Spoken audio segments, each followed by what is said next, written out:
అధ్యక్షుల వారు మాట్లాడడానికి అనుమతించినందుకు. మిత్రులారా, మనం ఇవాళ 4వ రోజు ధర్నా కార్యక్రమాన్ని సంపూర్ణంగా పూర్తి చేసుకున్నాం. 15, 16 నల్ల బ్యాడ్జీలు ధరించి విధులకు హాజరు కావడం, 17, 18 అంటే ట్రాన్స్కో డిస్కమ్లలో సెంట్రల్ చేసి ఒక షెడ్యూల్ ఇచ్చింది. మధ్యాహ్నం భోజనం విరామ సమయంలో ధర్నా కార్యక్రమం అని చెప్పి మనం జనుకులలో దాన్ని కొంత సవరణ చేసి మనము నిన్న ఈరోజు ప్రాజెక్టు గేటు ముందు ధర్నా కార్యక్రమాన్ని నిర్వహించడం జరిగింది. మన వైపు మొత్తం ఇవాళ విద్యుత్ రంగంలో ఆర్టీబీపీ వైపు చూస్తూ ఉన్నారు. ఆర్టీబీపీలో ఈ 3-4 రోజులు పెద్ద స్థాయిలో కార్మికుల ఉద్యోగుల మన్నలు పొందినాం. డిమాండ్ పట్ల అందరికి కూడా మంచి అభిప్రాయం ఉంది. ఏవైతే ఈ డిమాండ్లు ఉన్నాయో ఆ డిమాండ్లను అందరూ కూడా ఏకోన్ముఖంగా ఏకీభవించినట్టు మనం నిన్న మొన్న ఈ రోజు చూసినటువంటి ఈ రిపోర్ట్లో మనకు తేటతెల్లమైన కమెంట్స్. ఈ కార్యక్రమాలకు పాల్గొని విజయవంతం చేసిన ప్రతి ఉద్యోగికి కూడా జేఏసీ తరఫున నా తరఫున ప్రత్యేకంగా విప్లవాలు ఉన్నాను కమెంట్స్. ఇవాళ గత ప్రభుత్వంలో ఈ ప్రభుత్వంలో పరిస్థితులు ఎలా ఉన్నాయి అంటే తెలుగునాట భక్తి రసం తెప్పలుగా పారుతుంటే డ్రైనేజీ స్కీములు లేక డైంజర్లో పడినట్టు పగులు పందలతో రాత్రి దోమలతో సమాసం చేసేట్టుంది. గత ప్రభుత్వ హయాంలో జేఏసీ నాయకులు అలాగే వ్యక్తిగతంగా కలిసిన వారు జేఏసీ ద్వారా దగ్గర 25 సార్లు యాజమాన్యాలను కలచడం జరిగింది గత ప్రభుత్వ హయాంలో. అంటే ఇండివిజువల్ గా ఎంతమంది కలిసింటారో, ఎన్నిసార్లు కలిసింటారో 25 సార్లు కలిసిన ఏ రోజు కూడా యాజమాన్యం ప్రభుత్వంలో ఉన్నటువంటి పెద్దలు కానీ క్యాబినెట్ లో మంత్రులు కానీ ఏ రోజు కూడా విద్యుత్ ఉద్యోగుల సమస్యల, కార్మికుల సమస్యల గురించి ఏ రోజు కూడా వాళ్ళు చర్చించలేదు, ప్రస్తావన చేయలేదు. జగన్మోహన్ రెడ్డి ఏమో ప్రజా సంకల్ప యాత్ర ప్రారంభించేటప్పుడు వారు ఎడుపులపై నుంచి ఇచ్చాపురం వరకు పాదయాత్రలో విద్యుత్ కార్మికుల గురించే ప్రధానంగా మాట్లాడడం జరిగింది. అంటే ప్రతి సెంటర్ మీటింగ్లలో మన కళ్ళ ముందే ఎర్రగుంటలో మనం చూసాం. ఆయన 4 రోడ్ల కూడల్లో మాట్లాడుతూ ఇక్కడే ఆర్టీబీపీ ఉంది, ట్రాన్స్కో ఉంది, జెన్కో ఉంది, డిస్కమ్ ఉంది. మేము అధికారంలోకి వచ్చిన తర్వాత ఎంతమందిని వీరైతే అంతమందిని మొత్తం లాగేసుకుంటున్నారు. కానీ అధికారంలోకి వచ్చిన తర్వాత ఒక్కరిని కూడా లాగేయలే. అసలు కాంట్రాక్ట్ కార్మికుల గురించి అసలు పట్టించుకునే లేదు. మరి కాంట్రాక్ట్ కార్మికులు 1/4/2022 పిఆర్ సందర్భంగా వాళ్ళు చాలా ఆశపడినారు. మా అందరికీ తెలంగాణ కాంట్రాక్ట్ కార్మికులందరికీ మేము కలిసి పనిచేసినాము. ఉమ్మడి ఆంధ్రప్రదేశ్లో అదృష్టమో దురదృష్టమో తెలంగాణ రాష్ట్రం ఏపీ నుంచి విడిపోయింది. విడిపోయిన తర్వాత వాళ్ళందరినీ కూడా ఆర్టిజన్ కార్మికులుగా చేసినారు. మాకు కూడా కనీసం అంటే వాళ్ళలాగన్నా చేస్తారేమో, మా జీవితాలలో కొంతైనా మెరుగులు ఉంటాయని చెప్పి అనుకున్నారు. కానీ పిఆర్ సందర్భంగా మనం చూసినాం. అసలు బొత్స సత్యనారాయణ ఇలాంటి మంత్రులంతా అసలు భయపడిచ్చి మీరు సంతకాలకు రాకపోతే మిమ్మల్ని చోకలు కట్టి కట్ చేసి సున్నం మెత్త అనే టైపులో మాట్లాడినాడు. కొంతమంది ముందే పోయి సంతకాల కోసం ముందే కూర్చున్నటువంటి మనం సన్నివేశాలను చూసినాం.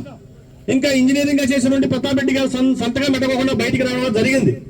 ఇవన్నీ చూసిన తర్వాత మన వాళ్ళు విద్యుత్ ఉద్యోగులు చాలా మంది ఆ ప్రభుత్వం మీద ఆగ్రహం వ్యక్తం చేశారు. ఈ ప్రభుత్వం పోవాల్సిందే, మనం ఎంత కోరుకున్నామంటే అంత కోరుకున్నాం, దగ్గరికి రానిచ్చి కరుచుకొని కౌగిలించుకొని తలకాయ రుద్ది కడుపు రుద్ది ఇన్ని చేసినోడు మాకు ఆ ఒక్కటి చేయలేడా, ఇన్ని చేస్తాడు కదా అని అనుకున్నాం. కానీ మోసపోయినామని చెప్పి ఇల్లు తిరిగి కార్మికులు విద్యుత్ ఉద్యోగులు ప్రచారం చేశారు. ఒక అవకాశం అన్నారు. అవకాశం ఇచ్చిన తర్వాత అవకాశాన్ని సద్వినియోగం చేసుకోలే ఈ ప్రభుత్వం పోవాలని అవునన్నా కాదన్నా 99% మంది ఆ ప్రభుత్వానికి వ్యతిరేకంగా పనిచేయడం జరిగింది కమ్యూనిస్ట్. కూటమి ప్రభుత్వాన్ని కోరి తెచ్చుకున్నాం. కూటమి ప్రభుత్వం వచ్చిన తర్వాత అది యాంటీబయాటిక్ లాంటిది, సర్వరోగ నివారణ అనుకునే అందరూ కూడా. ఈ 15 నెలల్లో కూడా 15 సార్లు ఇవాళ విద్యుత్ యాజమాన్యాలను, అలాగే విద్యుత్ శాఖ మంత్రులను, మనందరికీ సుపరిచితులుగా ఉన్నటువంటి ఇప్పుడు ప్రధాన కార్యదర్శిగా ఉన్న కె విజయానంద్ గారిని కూడా కలవడం జరిగింది. ఇంకా కె విజయానంద్ గారు అయితే జెన్కోలో ఎండీగా, అలాగే ట్రాన్స్కో సిఎండీగా, ఎనర్జీ సెక్రటరీగా, ఇప్పుడు చీఫ్ సెక్రటరీ అయినాడు. మాకందరికీ ఆయన పరిచయస్తులే. ఇంకా విజయానంద్ సార్ అయితే ఇంకా మాకు తిరిగే ఉన్నాడు. అటువై కంచొచ్చాం 1860 అంబేద్కర్ విగ్రహం పక్కనే ఉంటారైనా, అటువై నీతి పత్రం తీసుకుంటాడు, మా సమస్య చెప్తే అనుకున్నాం. ఆయన కూడా కలిసినారు. ఈ ప్రభుత్వం వచ్చిన తర్వాత అధికారులు అయితే బాగా రిసీవింగ్ ఉంది. ఇంకా పవర్ మినిస్టర్ కూడా గొట్టిపాటి రవి గారు, బుజ్జి గారు అని ఆయన కూర్చోబెట్టుకొని మాట్లాడుతూ ఉన్నాడు. కానీ ఒక్కటంటే ఒక్క సమస్య కూడా ఈ 15 నెలల్లో పరిష్కారానికి నోచుకోలేదు. అందుకోసమనే విద్యుత్ ఉద్యోగ కార్మికులు అభివృద్ధి మేరకు ఇవాళ జేఏసీ నాయకులు ఆగస్టు 20వ తారీఖున విద్యుత్ యాజమాన్యాలకు మన వాళ్ళు మా సమస్యలు, న్యాయమైన సమస్యలను పరిష్కరించాలని చెప్పి నోటీస్ ఇవ్వడం జరిగింది. కాబట్టి మన వాళ్ళు నోటీస్ ఇచ్చినారు. కానీ పాపం తెలుగుదేశం పార్టీ అనుబంధంగా టీఎన్టీసీ అనుబంధంగా టీఎన్వీకేసారు కూడా వాళ్ళు చూసేట్టున్నారు. అంటే ఈ 15 నెలల్లో ఏ పరిష్కారం కాదా? పెండింగ్ లో ఉన్న డిఏలు, అపరిమితం నాణ్యత వైద్యం, అంటే హెల్త్ కార్డు ఇవ్వాలని చెప్పి 10-15 ఏళ్ళ కూడా అవుతా ఉన్నాం. ఎవరికైనా రోగం వచ్చి వైద్యులు నారాయణ అని చెప్పి ఆ దవాఖాన నిర్వహిస్తే వాడు అదృష్టం ఉంటే పాముతో బతికొచ్చా, లేదంటే పాము అక్కడనే గాయాలు గడిచిపోయే పరిస్థితి ఉంది. వాడి పోతే నీకు క్రెడిట్ కార్డు లేదంటాడు. ఫీజు రియంబర్స్మెంట్ పెట్టుకుందాం అనుకుంటే నీకు డిఎంఈ లేదు సర్టిఫికేట్ అంటాడు. మీరు కాలగొచ్చులో లేకుంటే తాళగొట్టులో ఇంకొకటో తాగొట్టు పెట్టి వైద్యం చేసుకుని బతికి ఇంటికి వచ్చే వాడు రియంబర్స్మెంట్ ఎంత ఇచ్చేది? నీకు ఇచ్చేది 20%. ఈ ఆపరేషన్ ఉండేది ఏపీ జిల్కో రూల్ ప్రకారం అని ఇది 15% అని చెప్తారు. వాడు వైద్యం చేయించుకొని వచ్చి వాడు మానసికంగా బతికడానికి లేదు. వాడు ప్రాణాలు పోతా ఉన్నాయి, ప్రాణాలు గాయంలో గడిచిపోతా ఉన్నాయి. మాకు హెల్త్ కార్డులు ఇవ్వండి, ఎక్కడైనా మేము వైద్యం చేసుకొని కనీసం అంటే మనం ఈ తాపా విద్యుత్ కేంద్రాల్లో పనిచేసే వారు నిరంతరం దుమ్ము, ధూళి, జల, వాయువు, కాలుష్యాలతో, రేడియేషన్ తో మన అర్థాయిస్ తగ్గిపోతా ఉంది. మనం 60-70 ఏళ్ల కంటే బతికేవాళ్ళు లేరు. జమ్మూ కాశ్మీర్ లో 100 సంవత్సరాలు బతుకుతా ఉన్నారు.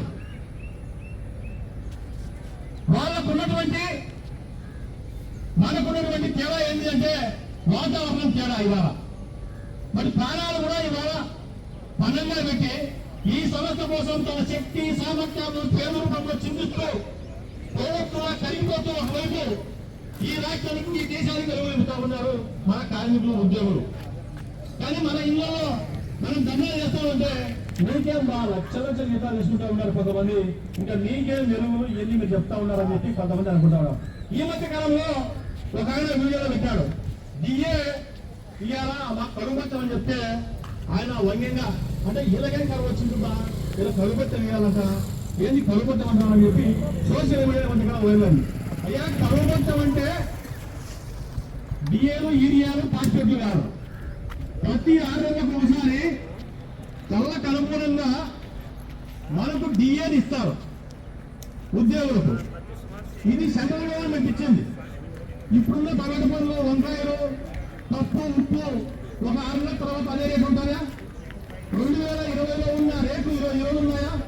దానికి అనుగుణంగానే ఇవాళ డిఏలు ఇచ్చేది ప్రతి 6 నెలలకు ఒకసారి. అయ్యా ఆయన చెప్తాడు వంగంగా ఇలా డిఏ అంటే ఈ డిఏలు పాస్పోర్ట్లు ఏరియాలు ఇవ్వాలని చెప్పి మనం రైతులకు ఇవ్వాలా. ఇవాళ 2 లక్షల కోట్ల ఈ రాష్ట్ర బడ్జెట్ ఎవరి సొమ్ము ఎవరు కలుస్తా ఉన్నారు? మనం ఇవాళ ఈ సంస్థ కోసం పనిచేసే ఉద్యోగులకు డిఏలు సకాలంలో డిఏలు ఇవ్వాలని చెప్పి అడిగినాం. సకాలంలో డిఏలు దాదాపుగా 4 డిఏలు ఇవ్వాలి. ఇవాళ ఇంకా జనవరి వస్తే 5 డిఏలు అవుతాయి. ఈపీఎఫ్ నుంచి జీపీఎఫ్ అంటే 99-2004 మధ్య నియమించిన ఉద్యోగులందరికీ ఈపీఎఫ్ నుంచి జీపీఎఫ్ రావాలని అడుగుతానే ఉన్నాం. కానీ అది ఆటకెక్కింది. ఇవాళ ఎంఎస్ నెంబర్ 57 ప్రకారం పడి కేంద్ర ప్రభుత్వం ఒక జీవో జారీ చేసింది. దాని ప్రకారం 16 రాష్ట్రాలలో 99 2004 మధ్య నియమించినటువంటి ఉద్యోగులందరికీ పెన్షన్ సౌకర్యం కల్పిస్తా ఉన్నారు. కానీ ఈ రాష్ట్రంలో మాత్రం అలాంటిది ఏమి లేదు. ఈ మధ్య కాలంలోనే ఇంకా మీకు పెన్షన్ లేదు గించమని ఒక ఆర్డర్ ఇచ్చారు. మీకు దాని గురించి అడగాలని. ఇంకా కాంట్రాక్ట్ అవుట్సోర్సింగ్ కార్మికులకు డైరెక్ట్ పేమెంట్, సమాన పనికి సమాన వేతనం 2022లో జరగాల్సిన పిఆర్సీ 2023లో జరిగింది. ఆ మధ్య కాలంలో విద్యుత్ ఉద్యోగులకు అరియర్స్ ఇచ్చారు. కాంట్రాక్ట్ కార్మికులకు అరియర్స్ ఏమంటే దాని మీద ఇప్పుడు 2026 వస్తుంది. 2026 ఇప్పుడు పిఆర్సీ కమిటీ వేయాలి. 2026 వస్తున్నా ఇంతవరకు కూడా దానికి పిఆర్సీ అరియర్స్ గతే లేదు. డైరెక్ట్ పేమెంట్ రెగ్యులరైజేషన్ సుప్రీంకోర్టు 2016లో తీర్పిచ్చింది. ఒక కాంట్రాక్ట్ కార్మికుడు పార్లమెంట్ చేసే ఉద్యోగి స్థానంలో పనిచేస్తే అతనికి సమాన పనికి సమాన వేతనం ఇవ్వాలా. అతను జీతము ఎందుకు తీసుకుంటున్నాడు అంటే దాన్ని నిరాకరిస్తే అతని కుటుంబం గడవదు కనుక అతను ఇష్టం లేకపోయినా కానీ అతను జీతం తీసుకుంటున్నాడు తప్ప అతను ఇష్టపూర్వకంగా కాదని చెప్పి 2016లో సుప్రీంకోర్టు తీర్పిచ్చింది. అది అమలు ఇవ్వాల. కాంట్రాక్ట్ లేబర్ రెగ్యులరైజేషన్ అమలు చట్టం 1970 240 రోజులు ఎవరైతే పనిచేస్తే వాళ్ళందరినీ రెగ్యులర్ చేయాలని చెప్పి చట్టం చేశారు. 74లో అమలైంది. ఆ తర్వాత ఇప్పుడున్నటువంటి కూటమిలో ఉన్నటువంటి వాళ్ళు దాన్ని క్లాస్ 10 తీసుకొచ్చి వాళ్ళందరికీ పర్మనెంట్ అయ్యేదానికి అవకాశమే లేకుండా ఇవాళ చేయడానికి కాంగ్రెస్. మనం కోట్లు పోయా కానీ అది ప్రభుత్వ నిర్ణయం అంటారు. ఇవాళ గత్యంతరం లేక విద్యుత్ యాజమాన్యాలను విద్యుత్ ఉద్యోగుల కార్మికుల అభిమతం మీదకు జేఏసీ నాయకులు ఆగస్టు 25న ఏపీ ట్రాన్స్కో యాజమాన్యానికి నోటీస్ ఇవ్వడం జరిగింది. నోటీస్ ఇస్తే అక్కడ ఏపీ ట్రాన్స్కో జేఎండి చేకూరి కీర్తి గారు, మనకు జెన్కో ఎండి గారు శ్రీ చక్రధర్ బాబు ఇద్దరు అందుబాటులో ఉన్నారు. వారికి నోటీస్ ఇచ్చిన తర్వాత వాళ్ళు మీరు ఇచ్చినటువంటి ఈ లెటర్ను మేము గవర్నమెంట్ కు చేరవేస్తామని చెప్పడం జరిగింది. మన వాళ్ళు దానికి రెస్పాండ్ అయ్యి ఇది రొటీన్ డైలాగే, మాకు ఇది కాదు, మాకు పేపర్ మూలకంగా కావాలని చెప్పి బయటికి రావడం జరిగింది. ఆ తర్వాత కాంట్రాక్ట్ కార్మికులు కూడా ఉద్యోగులతో పడి సమానంగా ఉన్నారు. ఈ రంగంలో జెన్కోలో, ట్రాన్స్కోలో, డిస్కమ్లలో 26,500 మంది కాంట్రాక్ట్ కార్మికులు, 4,200 మంది మీటర్ రీడర్స్, 7,200 మంది ఎనర్జీ సెంటర్ ఉన్నారు. మేము మీరందరితో కూడా కలిసి సమావేశం ఏర్పాటు చేయాలని చెప్పి జేఏసీ నాయకులు సెప్టెంబర్ 5న విజయవాడలో కాంట్రాక్ట్ కార్మిక సంఘాల నాయకులతో కూడా సమావేశమై అందరినీ కూడా కూడగట్టే ప్రయత్నం చేయడం జరిగింది కాంగ్రెస్. దానికి యాజమాన్యం స్పందించి 10వ తారీఖున చర్చలకు రావాలని చెప్పి ఏపీ ట్రాన్స్కో యాజమాన్యం ఒక లేఖ విడుదల చేసింది. మన వాళ్ళు దాన్ని సున్నితంగా 23 సంఘాలు అసోసియేషన్లు జేఏసీలు ఉన్నాయి, మేము అందరినీ మాట్లాడిన తర్వాతనే మేము చర్చలకు వస్తామని చెప్పి మన వాళ్ళు దాన్ని సున్నితంగా తిరస్కరించడం జరిగింది. అంటే ఈ చర్చలు ఎలాంటివి అంటే ఇది దుప్పటి పంచాయతీ లాంటి చర్చలు. 10వ తారీఖు అనంతపురంలో మొత్తం క్యాబినెట్ అంతా సూపర్ 6 విజయోత్సవంలో ఉంది. ముఖ్యమంత్రి గారు అక్కడనే ఉన్నారు, పవర్ మినిస్టర్ అక్కడే ఉన్నారు, ఆర్థిక శాఖ మంత్రి అక్కడ ఉన్నారు, ఉప ముఖ్యమంత్రి గారు అక్కడనే ఉన్నారు. ఇక్కడ ఎవరు ప్రకటన చేసేది? డిఏలు ఎవరు ఇవ్వాలా? ఫైనాన్స్ అప్రూవల్ కావాలా? హెల్త్ కార్డు ఎవరు ఇవ్వాలా? పవర్ మినిస్టర్ ఉండాలా? కాంట్రాక్ట్ ఎవరు డైరెక్ట్ పేమెంట్ ఎవరు ఇవ్వాలా? పవర్ మినిస్టర్ ముఖ్యమంత్రి ఆమోదం కావాలా? ఇవాళ పిఆర్సీ అరియర్స్ 100 కోట్లు అయితే కాంట్రాక్ట్ కార్మికులకు ఎవరు ఇవ్వాలా? ప్రభుత్వం నిర్ణయం తీసుకోవాలా? అంటే చర్చల పేరుతో మీరు వాయిదా వేస్తే కార్మికులను మీరు తరిమి కొట్టారా? మీరు మళ్ళీ గతంలాగానే మీరు చేస్తా ఉన్నారని చెప్పి జేఏసీ నాయకులను ఒక అపవాదం మోపాలని చెప్పి కుట్ర జరిగింది కాంగ్రెస్. ఇది మన వాళ్ళు బాగా అర్థం చేసుకున్నారు, గమనించారు. మనం అందుకోసమనే కాంగ్రెస్ ఇవాళ ఇక్కడ పాల్గొన్న వాళ్ళు, ఇళ్ల దగ్గర కూర్చున్న వాళ్ళు, చెట్ల కింద కూర్చున్న వాళ్ళు అందరూ కూడా విధులకు హాజరు కాకుండా ఈ కార్యక్రమంలో పాల్గొంటున్నారంటే ఈ డిమాండ్లపై మనకు నమ్మకం ఉంది. ఈ డిమాండ్లు అందరి డిమాండ్ ఎరగనే ఇవాళ మనకి ఇంత మద్దతు లభించింది.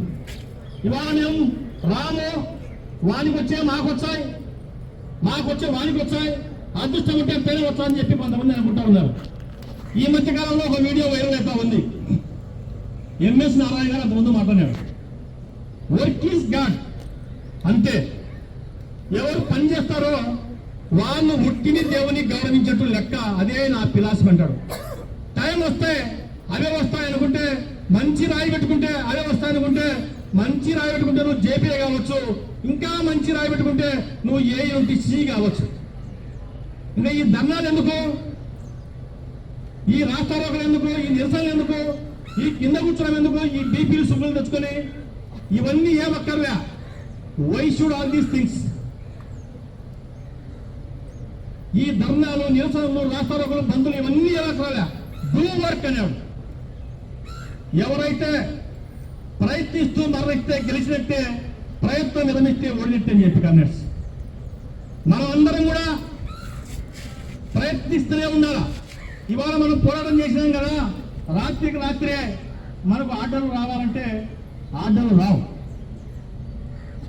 మనం పోరాడుతూనే ఉండాలి. మరి అందుకోసమే కాంగ్రెస్ ఇవాళ మనం చేసే ఆందోళన కార్యక్రమాలను రాష్ట్ర వ్యాప్తంగా ఉన్నటువంటి జేఏసీ నిన్న ఏలూరులో ఒక సదస్సు పెట్టింది, ఇవాళ గుంటూరులో ఒక సదస్సు, రేపు ఆర్టీపీపీలో కూడా ఒక సర్వసభ్య సమావేశం లాగా రేపు రిలే దీక్ష ఉన్నాయి కనుక సెంట్రల్ జేఏసీ నాయకులు ఆర్టీపీపీకి రాబోతూ ఉన్నారు.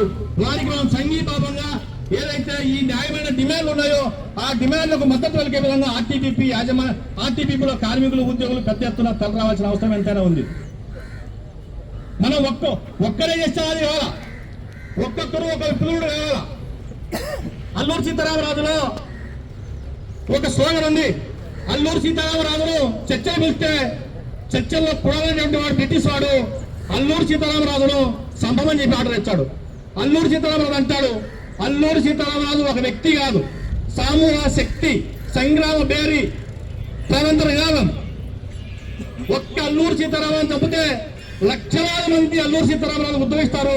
ఒక్కొక్కరు ఒక్కొక్క విప్లవీరుడై బ్రిటిష్ సామ్రాజ్యవాదులను కూకుటిగా శాఖ ప్రకటించాలని చెప్పి ఇవాళ జేఏసీ ఒక వ్యక్తి కాదు, ఇది సమూహ శక్తి, సంగ్రామ పేరి, ఈ స్వాతంత్ర నినాదం, స్వేచ్ఛ మార్తం.